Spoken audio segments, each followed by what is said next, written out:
Hi, it looks like I am live today. I didn't have any questions this week, so I thought I would continue with our blood sugar information. So I'll talk a little bit about blood sugar and blood testing and when we should be concerned. So when we talk about blood sugar, if your blood sugar is out of balance, everything is going to be out of balance. It is that important.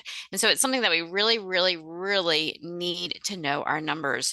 And we need to know more than just the fasting glucose or even just a glucose where you're not fasting in the doctor's office. That number is useless. We need to look at your fasting glucose.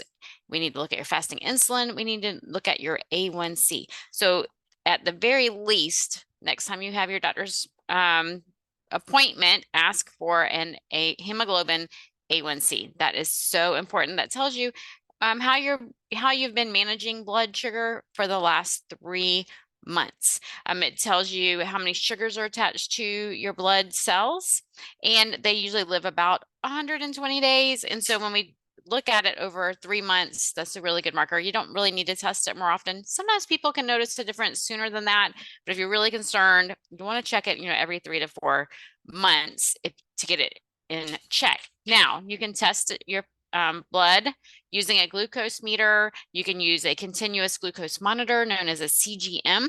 I actually have a link if you would like to purchase one that way. You have to get one through a prescription here in the US, but there are some companies that will let you get them without a prescription. Unfortunately, the United States is one of the only countries where you have to have a prescription for it. It's such vital information. I think it's something that is very useful for all of us. Now, medical disclaimer, I'm not a doctor. I do not diagnose. I do not treat. I do not prescribe. I'm just saying this is something to look into, do your own due diligence, look into the research. It's something that I have found very, very helpful for me and for my clients. I think it is just that important. So with the CGM, it attaches to the back of your arm, and it sounds really painful, right? But it's got really teeny tiny, I guess you call them needles. I don't know. It goes right just inside the skin, the first layer of the skin. It is not painful. Most people wear them for about 14 days, and then it sends signals to your phone letting you know what your blood sugar is. Why is that better than pricking your finger? When you prick your finger, if you don't time it quite right, you don't see how high something goes, how low it goes. Your finger starts getting sore, you start getting calluses, checking your blood, and you want to see, what is your blood sugar like when you're sleeping? What is it when you wake up in the morning? What is it when you eat certain foods? Some foods may be good for you. Some foods may be bad for you as far as your blood sugar is considered. Some people can eat blueberries, some people cannot. I mean, it's just simple things like that. You can tell right away when you wear a glucose monitor. For me, the biggest thing was stress. Stress, I didn't realize, when I wake up with the alarm clock and I jump out of the bed, my stress level goes up, cortisol goes up, blood sugar goes up. And for those of you who've known me for a long time, I was diagnosed with an autoimmune disease back in 2007. When my blood sugar is out of balance, my thyroid is going to be out of balance as well. And so it's something that I just want to keep in tune. Well, I noticed that my blood sugar started going up probably about May or June. It was summer vacation. My daughter was making desserts each week, and of course, I was eating them. So I was thinking maybe it was related to that. I immediately cut out all sugars, was doing all the things, right? Started working on self-care and stress management. I realized I'd been working around the clock to graduate and thought, well, maybe that's tied to it. And then I still couldn't quite get my blood sugar where I want it to be. So y'all see every day what I eat. Nothing I'm eating should be causing a blood sugar spike. I did have some cooked new red potatoes recently, but that's because I got my blood sugar back in balance, and it's something really, really, really do I eat. And when you cook them and then you chill them, that helps with lowering the glucose effect as well. And so I'd use some techniques. Those are some things that we'll be teaching in our upcoming workshop. My twin, Jennifer Swink, and I will be teaching a blood sugar workshop on September 30th. I really hope that you will sign up. It's $97. It's 3 hours. It's 12 to 3 Eastern time, so 9 to noon. If you're on the Pacific coast. Anyway, we're going to be showing you how to check your blood sugar. If you have a glucose monitor, what to look at, things to look at, how to tell if stress is affecting you. We will be trying different foods. You'll have your own recipes, or you can use store-bought pre-made things if you don't have time to do things in the kitchen, and we will all test together. We all try different foods and drinks and things and test it. We will teach you all about blood sugar and how to balance your blood sugar as well as doing food demos. We will be doing some exercises to show you how those work. We'll be doing a lot of wonderful things that can help you get blood sugar back into balance. So I'll make sure I put a link to the blood sugar workshop in the comments here as well. And for those of you who have been looking for Create a Healthier You, yes, it is returning on October the 4th. That's another fabulous workshop that is wonderful for balancing blood sugar as well as all of your other hormones. We can't get your other hormones in check until we have the blood sugar imbalance. So and that's Create a Healthier You is 6 weeks. It also includes a 14-day liver cleanse. It also includes the fall reset, which will be in the middle of November. And if you sign up now, you also get a 45-minute one-on-one session with me or Jennifer Swank to help set your goals and make this very personalized for you. And so we're really looking forward to Create a Healthier You. So back to blood sugar. So for me, I realized we got our dog's Mother's Day, and they had a skin condition. They were scratching a lot. And I realized, I've been scratching a lot too. My back has been really itchy. And I thought, I wonder if I have something going on like they did. A lot of times when dogs have rashes like that, they have parasites or infections. Sometimes they can transfer to humans. And so I did do a Candida cleanse. I'm actually still working on it, but my blood sugar has come into balance since doing that. And so we don't think about things like that, but anything that can cause stress in the body, if you have yeast going on or parasites or emotional stress, all of those things can cause conditions. And we can find those a lot of times in a blood sugar panel. Jennifer and I are also reviewing a lot of blood chems with people. Their lab work is due today. So if you're watching this today and you haven't submitted your lab work, it's due today. Today is Labor Day. And so you need to get your blood work in because we're reviewing these labs with people and we can see if there's something going on in the body. We can't diagnose, we can't tell, but if we can look at trends, look at the last few months and we see, wait, it kind of looks like you have something going on. And this has been going on for several months or a year, then we know we need to get to the root of this. At the School of Natural Healing, the first thing that we always do with anyone with a chronic condition is starting with a Candida cleanse. We think, and the protocol includes parasite cleanse as well. So we think that that is something if you eat raw meat, but we're all exposed and sensitive to these different things. You walk around outside barefoot. We don't see these things, right? So they can get absorbed into our skin. You don't properly wash your produce. You can consume them that way, and as well as raw meats and raw fish. We see that on like sushi menus. And when you ask for, I don't eat red meat, but for people who order steak or burger and they ask for it not to be well done, and it used to be pork. When I was a kid, pork was the big carrier for like parasites and stuff like that. Anyway, any sort of inflammation can cause blood sugar to go up. So when we're looking at blood work, there's a lot of things that we can have checked.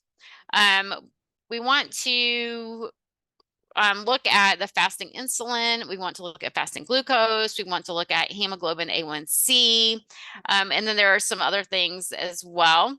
Some of us are more prone to have high blood sugar than others. I mean, you'll know, in your family, but everybody in the family has type 2 diabetes. Well, that doesn't necessarily mean that that's genetic. We all have the same lifestyle and food habits as our family does too, right? So maybe it's not the genes.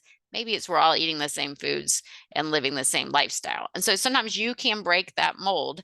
It's not necessarily genetic. When we're looking at fasting insulin, ideally, we want that number to be between 2 and 3. When you get your lab work, their range is much larger because remember, they're looking at what is normal in your area. Well, remember from a few weeks ago, I said 92% of Americans are metabolically unwell. Well, we don't want to be normal. Normal would be metabolically unwell. We want to be optimal. And so you want their fasting insulin to be between 2 and 3. You want your hemoglobin A1C to be between 4.5 and 5. I haven't had mine tested recently. I should, but now that I'm testing and getting my blood sugar in balance, I will go and have mine checked. But you want that to be between 4.5 and 5. Well, in the conventional medical system, they don't worry about it at all until 5.7. So for me in the functional world, I'm looking for 4.5 to 5. The conventional world doesn't even look until 5.7. That's quite a much larger range there. And we can start having effects with neuropathy, with our eyes, retinopathy. And so it's just very, very important that you get that number to 5, between 4.5 and 5. Mine was 4.8 the last time I had it checked, but I'm assuming it's higher because I noticed the last few months mine has been higher. I have been using pricking my finger. It's difficult, but it's doable, and that may be what's right for you. So there, you can get a glucose meter at your CVS or Walgreens or Walmart or any of those. And the best thing to do is as soon as you wake up, check your blood sugar. When you eat a meal, check your blood sugar every 15 minutes to see how high does it go and how low does it go. So checking every 15 minutes can get kind of old. Like I said, you can start getting calluses and your fingers, you have to start switching fingers and things like that. So sometimes people will just test, randomly after they eat. Well, you might miss that peak. It might go way high, it might go way low, and you missed it, checking your fingers. That's why I like the CGM the best. When we're looking at fasting glucose, you want your fasting glucose to be less than 90. And so look at that. When you go to the doctor's office, you should have a number from your annual physical that tells you what it is. So we want it to be less than 90 when you wake up in the morning or when you are fasting. The fasting insulin, once again, I said I want it to be between 2 and 5. Fasting insulin shows you how well you are regulating your insulin. But doctors usually don't test it. You do have to ask for it. Triglycerides, that's another one. These are the fats that form excess carbohydrates in your blood. And so we want to look at triglycerides. So we think of that as being related to cholesterol, and it is, but it's also related to your blood sugar. And then your hemoglobin A1C, we want between 4.8 and 5. It is a measure of the percentage of blood cells that have sugar on them. And like I said, it's usually tested between every 3 to 4 months. Sooner than that, it's really not going to tell you much. Anyway, there's a lot more information about blood sugar and blood sugar testing. I like the CGM. You can get with the glucose meter, pricking your finger or wearing the CGM. You can use the app on your phone and it tracks for you. And I like using glucose a CGM too, because then you can track your foods and say, okay, when I eat these foods, it goes up. When I eat this food with this food, it doesn't go up as much. But then it's also important, even though you're using CGM, to have your blood sugar checked every 3 to 4 months, just to see what have been the trends. Like I said, you usually only wear it for about 14 days. Now, one of the mistakes I made wearing a CGM was I did the Zoe Project, and you can do the Zoe Project. That's a great way to get a stool test and a CGM. However, they want you to eat their foods and follow their method for the 14 days. And so they mail you some muffins to eat. And then they tell you to eat things like bread and bread with butter, or bread with peanut butter, or bread with avocado or something. Well, I don't eat any of those foods. And so at the end of the 14 days, I got this report and it told me how my blood handled foods I don't even normally eat. And so if you do something like that, eat the foods you normally eat so that when you no longer have the CGM, you know what foods are right for you. For me, I knew I could still eat their gluten-free muffins and my blood sugar wouldn't go up. It would go up, but it wouldn't be too far out of range because I was managing blood sugar. But I'm not going to eat their gluten-free muffins, right? And I don't want to, because even though my blood sugar didn't go too high, there's nothing nutritious in those gluten-free muffins. And so that's just not a right food for me. So eating my nutritious foods, that's what I want to see when I'm wearing the glucose meter. So that's what you would want to do too. Anyway, that was kind of short for today. I was trying to think if there was anything else I wanted to talk about.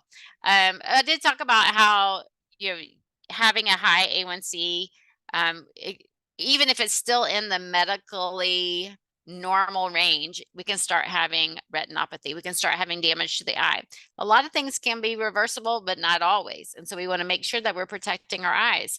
And when blood sugar is out of control, Alzheimer's is now being called type 3 diabetes. And so we don't want to make sure, I mean, if you've known anyone with Alzheimer's, I've known a couple of people and some family members and very close family members who had Alzheimer's, and it was horrible. It was horrible. It's horrible when a loved one doesn't know who you are. It's horrible when they look lost and scared because they don't know where they are. They don't know what's going on. And so that's a big one. If you're someone who suffers with an autoimmune condition, you have to get your blood sugar in balance to get your autoimmune condition back into control. If you suffer with some sort of heart condition, we need to look at your blood sugar. If your blood sugar is out of control, that can lead to heart conditions.